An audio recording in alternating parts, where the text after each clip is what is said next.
안녕하세요. 사랑하는 성도님, 영혼의 샘물 은혜의 자리 오심을 축복합니다. 은혜의 주님이 우리와 함께 하십니다. 우리와 함께 하시는 주님을 찬양합니다. 기도합시다. 주님 감사합니다. 오늘도 주님의 생명의 말씀, 은혜의 말씀 앞에 섭니다. 이 시간도 성령님께서 저의 마음의 눈을 열어주시고 주님의 거룩한 생명의 말씀 귀 기울일 수 있도록 함께하여 주시옵소서. 주님의 크신 은혜와 사랑 안에 인도하여 주시고 말씀 속에 담긴 하나님의 아름답고 거룩한 뜻과 음성을 깨달아 알아 오늘 하루도 주님의 뜻에 순종하며 나아갈 수 있도록 성령님 지켜 주시옵소서. 예수님 이름으로 기도합니다. 아멘. 오늘 말씀은 역대하 12장 1절에서 16절입니다.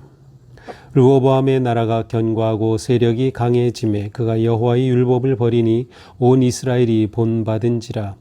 그들이 여호와께 범죄하였으므로 르호보암 왕 제5년에 애굽 왕 시삭이 예루살렘을 치러 올라오니 그에게 병거가 1200대요 마병이 6만 명이며 애굽에서 그와 함께 온 백성 곧 리비아와 숫과 구스 사람이 헤아릴 수 없이 많더라. 시삭이 유다의 견고한 성읍들을 빼앗고 예루살렘에 이르니 그때 유다 백성들이 시삭의 일로 예루살렘에 모였는지라. 선지자 스마야가 르호보암과 방백들에게 나와 이르되 여호와께서 이같이 말씀하시기를 너희가 나를 버렸으므로 나도 너희를 버려 시삭의 손에 넘겼노라 하셨다 한지라. 이에 이스라엘 방백들과 왕이 스스로 겸비하여 이르되 여호와는 의로우시다 하매 여호와께서 그들이 스스로 겸비함을 보신지라. 여호와의 말씀이 스마야에게 임하여 이르시되 그들이 스스로 겸비하였으니 내가 멸하지 아니하고 너희를 조금 구원하여 나의 노를 시삭의 손을 통하여 예루살렘에 쏟지 아니하리라. 그러나 그들이 시삭의 종이 되어 나를 섬기는 것과 세상 나라들을 섬기는 것이 어떠한지 알게 되리라 하셨더라. 애굽 왕 시삭이 올라와서 예루살렘을 치고 여호와의 전 보물과 왕궁의 보물을 모두 빼앗고 솔로몬이 만든 금 방패도 빼앗은지라. 르호보암 왕이 그 대신에 노스로 방패를 만들어 국문을 지키는 경호 책임자들의 손에 맡김에 왕이 여호와의 전에 들어갈 때마다 경호하는 자가 그 방패를 들고 갔다가 경호실로 도로 가져갔더라. 르호보암이 스스로 경비하고 유다의 선한 일도 있으므로 여호와께서 노를 돌이키사 다 멸하지 아니하셨더라. 르호보암 왕은 예루살렘에서 스스로 세력을 굳게 하여 다스리니라. 르호보암이 왕위에 오를 때의 나이가 41세라. 예루살렘 곧 여호와께서 이스라엘의 모든 지파 중에서 택하여 그의 이름을 두신 성에서 17년 동안 다스리니라. 르호보암의 어머니의 이름은 나아마요 암몬 여인이더라. 르호보암이 악을 행하였으니 이는 그가 여호와를 구하는 마음을 굳게 하지 아니하였더라. 르호보암의 처음부터 끝까지의 행적은 선지자 스마야와 선견자 이도의 족보 책에 기록되지 아니하였느냐. 르호보암과 여로보암 사이에 항상 전쟁이 있으니라. 르호보암이 그의 조상들과 함께 누움에 다윗 성에 장사되고 그의 아들 아비야가 그를 대신하여 왕이 되니라. 아멘. 자, 오늘 말씀에서는 이제 르호보암이 등장하는데요. 자, 이 르호보암은 어떤 사람인가? 자, 우리는 이제 솔로몬의 통치가 끝나고 솔로몬이 죽은 후에 그의 아들 르호보암이 이제 왕이 된 것을 보죠. 르호보암이 왕이 되었을 때에 이스라엘의 신하 중에 아주 그 지도자격인 여로보암이라고 하는 사람은 이집트에 망명하여 있었습니다. 근데 이제 솔로몬이 죽자 르호보암이 왕이 되고 망명하였던 여로보암이 이집트에서 돌아오죠.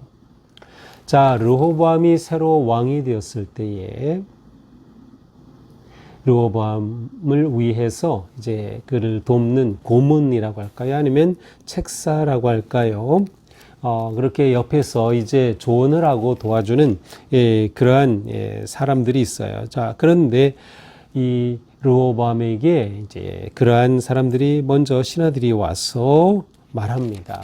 아버지 왕께서 그 솔로몬이 너무나도 우리를 힘들게 했습니다. 이제 그 핵심은 뭐냐면 솔로몬 궁전을 13년 동안에 짓고 또 성전을 그렇게 금으로 채우고 하면서 백성들이 너무나도 힘들었던 거죠. 그럼 백성들은 이루 말할 수 없이 고통스러웠어요. 그래서 그 신하들이 와서 르호보암에게 요청한 겁니다.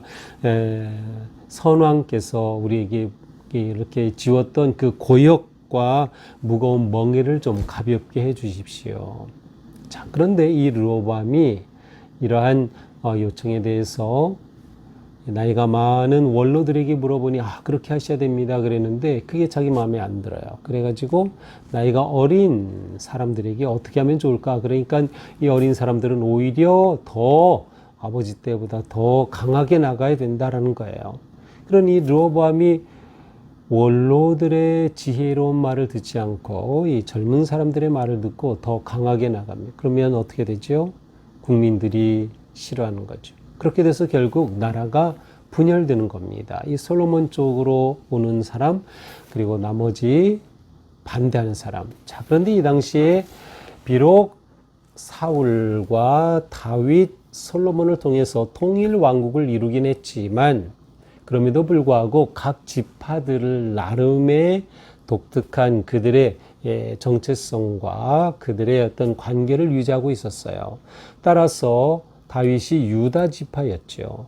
그래서 유다 지파 외에는 르호보암이 속하 있던 유다 지파 외에 그리고 이제 베냐민 지파가 있는데 베냐민 지파는 아주 작은 약한 지파예요.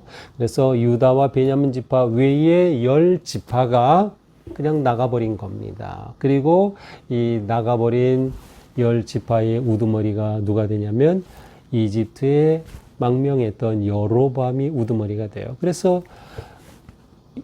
이스라엘은 둘로 분열이 됩니다. 그래서 남유다, 북이스라엘. 너무나도 안타까운 일이 벌어진 것이죠.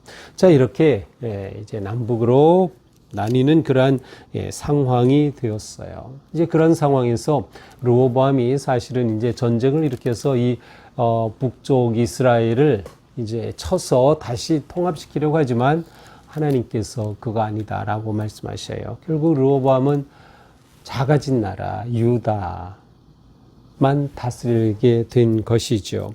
자, 어쨌든 르호보암은 이렇게 유다의 왕이 되어서 이제 유다의 초대 왕인 셈이죠. 유다의 왕이 되어 가지고 르호보암은 이제 성들을 견고하게 하고 또 나라를 세우게 됩니다. 자, 그런데 이때 북이스라엘 지파에 속해 있던 10지파죠. 유다와 베냐민 외에 레위인들은 각 지파에 속해서 성읍을 차지하고 있었는데 이 10지파에 속했던 레위인들이 있죠. 그 제사장들이 있어요. 자, 북이스라엘은 여로보암이 통치하면서 예루살렘 중심, 성전 중심의 신앙을 못 갖게 하는 거예요. 왜냐하면 자기가 북이스라엘을 세웠는데 그 백성들이 예배드리러 자꾸 예루살렘으로 가면 유다로 가면 어떻게 돼요? 나라가 이게 흔들리죠. 그러니 못 내려가게 하는 거예요. 그리고 자기들만의 그러한 전을 그러니까 제사터를 세우고 그곳에서 제사하게 하는 겁니다. 그것이 바로 이제 사마리아와 단이라고 하는 곳이었어요. 근데 이렇게 되자 북이스라엘에 있던 이제 레위인과 제사장들이 남유다로 이제 어떻게 보면 도망 오는 것도 되고 피해서 왜냐면 여로보암이 정책이 바른 그러한 예배 제사가 아니니까 그래서 남쪽으로 유다로 내려오는 그런 이제 상황이 벌어지게 됩니다. 자, 이제 그러한 과정 후에 이제 오늘 본문으로 이어지고 있는데요. 자, 오늘 본문에서는 르호보암의 나라가 견고하고 세력이 강해짐에 그가 여호와 율법을 버리니. 자, 솔로몬의 아들이었던 르호보암이 왕이 되고 유다의 초대 왕이 된 그가 나라가 견고해지니까 어떻게 했어요? 하나님의 말씀을 버린 거예요. 그렇게 왕이 버리니까 어떻게 돼요? 온 이스라엘이 본받았다. 온 이스라엘이 본받았어. 온 이스라엘이. 왕이 그러니. 자, 지도자의 자리가 이렇게 중요한 거예요.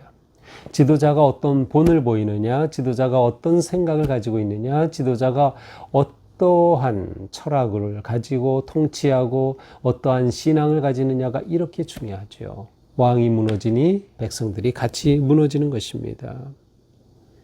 결국 이렇게 하나님 앞에 범죄하게 됐어요. 이때 하나님께서 범죄한 이스라엘을 치십니다.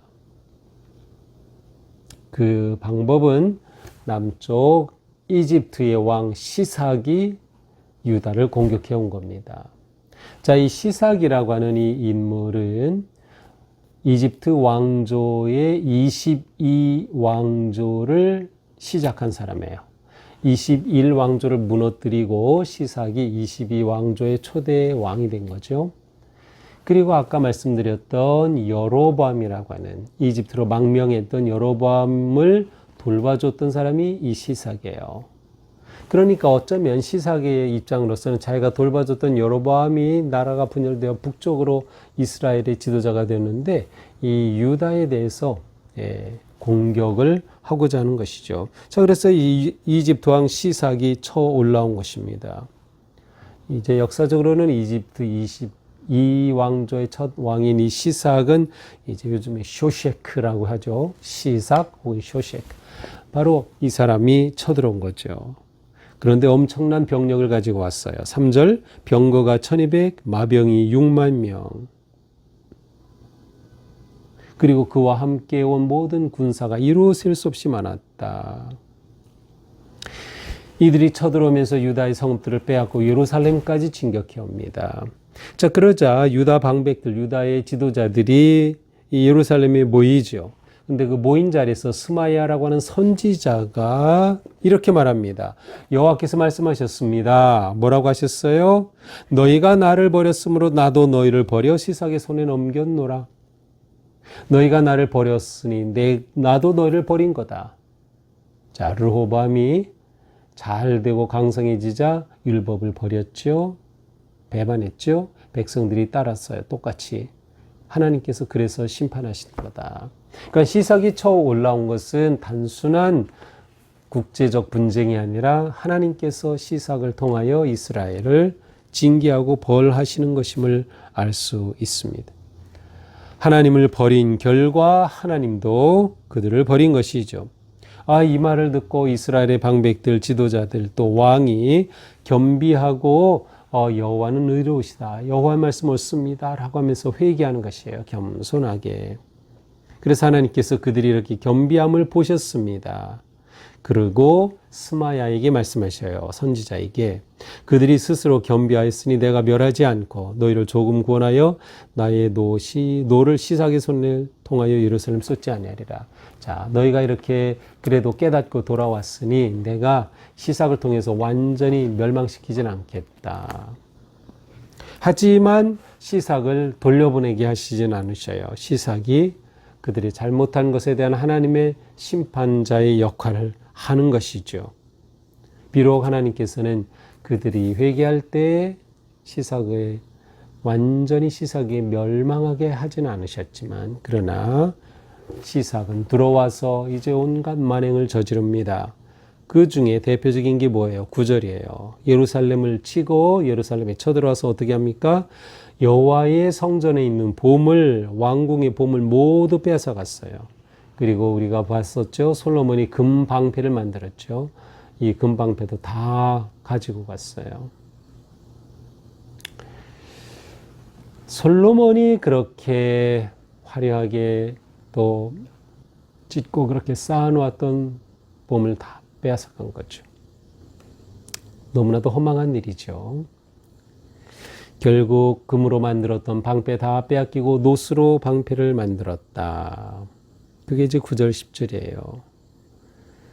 그러니 이 방패 노스로 만들었으니 금으로 아름답게 만들었던 것 다 사라지고 만 것이죠. 빼앗긴 거 만 것이죠.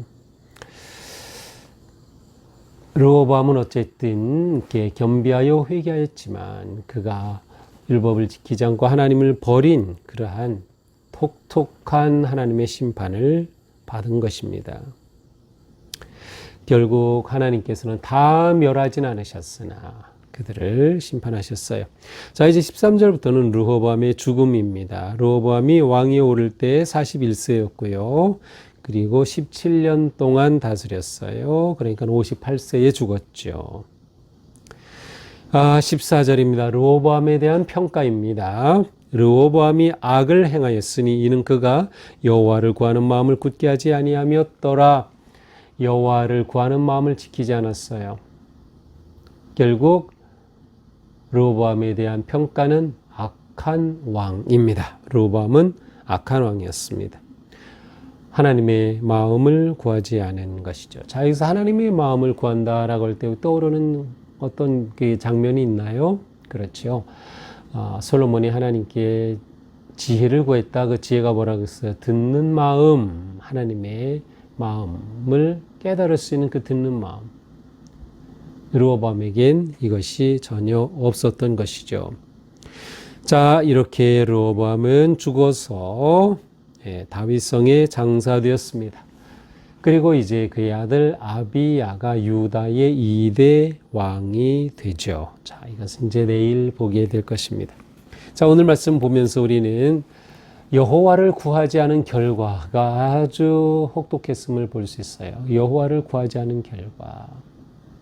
우리가 예수님을 믿고 우리의 구주 예수 그리스도를 통하여서 우리가 구원받아 하나님의 복된 자녀가 되었지만 그것으로 끝난 게 아니에요. 우리는 끊임없이 하나님을 구하고 하나님을 사랑하고 하나님을 의지해야 돼요. 그렇지 않으면 거기에는 멸망이 다가오는 것이죠. 교만과 배교는 하나님의 심판의 길이 된다. 패망의 길입니다. 우리는 늘 하나님을 의지하고 하나님을 사랑하고 하나님만 예배해야 되는 거예요. 또한 하나님은 징계하심에도 불구하고 그 가운데 돌이키는 르호보암을 보시면서 희망의 약속도 주신 거죠. 다 멸하진 않겠다. 하나님은 징계하시면서도 거기에 은혜를 품고 계심을 알 수 있어요. 이것이 하나님의 마음이셔요. 우리를 사랑하신 하나님은 우리를 징계하심에도 불구하고 언제나 우리가 회복되고 돌아오기를 기대하시는 그러한 주님이시죠. 그러므로 우리가 살 길은 무엇입니까? 오직 회개와 겸손. 이것이 우리가 살 길입니다. 우리의 삶이 오직 하나님만 구하고 하나님만 예배하는 그러한 삶이 될 수 있기를 바랍니다. 늘 스스로 겸비하고 하나님 앞에 무릎 꿇는 삶, 오직 하나님만 의지하는 삶. 바로 여기에서 진정한 능력이 나오는 거죠. 하나님을 구할 때 하나님께서 우리에게 은혜와 능력을 베푸신다. 하나님을 버리면 하나님도 우리를 버리신다. 사실 이것은 조건적으로 보이지만 우리가 버리면 우리를 책망하시고 우리가 하나님을 구하면 우리를 구원하시고 사랑해 주신다. 조건이다. 그렇게 보이지만 사실은 이미 하나님께서는 그들을 택하셨고요. 구해 주신 거예요. 우리는 이미 그리스도 안에서 구원함을 받은 자예요. 구원함을 받은 우리가 하나님 앞에 어떻게 살아가느냐. 이게 중요한 거예요. 이러한 우리가 하나님을 구하고 하나님을 따르면 하나님의 그 은혜는 계속될 것입니다. 그러나 구원함을 받은 우리가 은혜를 배반하고 하나님을 버리면 하나님의 진노의 심판이 임한다. 오늘 하루 우리 지내는 동안 우리의 삶이 더욱 주님을 의지하고 또 주님을 구하는 삶 되면 좋겠어요. 순간순간마다 또 중요한 결정과 선택의 자리에서 주님을 구하고 바라는 삶, 그러한 복된 삶이 될 수 있기를 주님의 이름으로 축복합니다. 기도합시다. 주님, 오늘은 르호보암의 통치의 모습을 보았습니다. 그가 잘 될 때 오히려 하나님을 떠나고 잘 될 때 하나님을 배반하고 주님의 율법을 버렸습니다. 결국 하나님의 심판 앞에 하나님의 분노 앞에 설 수밖에 없었던 그의 모습을 보면서 오늘 하루를 사는 저희도 하나님 더욱 사랑할 수 있고 하나님 의지할 수 있고 잘 될 때 오히려 주님께 감사하고 찬양하는 삶 될 수 있도록 인도하여 주시옵소서. 우리의 구원과 생명은 주님께 있사오니 오늘 하루 지내는 동안 저희의 삶의 길을 의의 길로, 승리의 길로, 바른 길로 인도하여 주시고 언제나 주님의 기쁨이 되는 삶, 주님께 영광 돌리는 저희의 삶이 될 수 있도록 은혜 베풀어 주시옵소서. 예수님 이름으로 기도합니다. 아멘. 네, 오늘도 주님의 마음을 구하고 주님의 뜻을 구하는 하루가 되기를 축복합니다. 사랑합니다.